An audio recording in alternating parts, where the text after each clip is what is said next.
डोंबिवली एमआयडीसीतील अमुदान या रसायन कंपनीत काल बॉयलरचा भीषण स्फोट होऊन त्यात 8 कामगार आतापर्यंत ठार झालेत, तर 65 कामगार जखमी आहेत.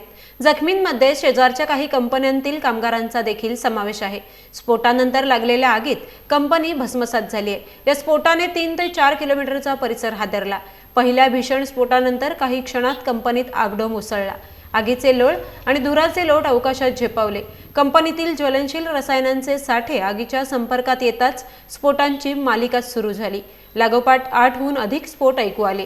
या कंपनीपासून 2-3 किलोमीटर परिसरात राख, लोखंडाच्या बारीक तुकड्यांचा सडा पडल्याचं चित्र पाहायला मिळतंय.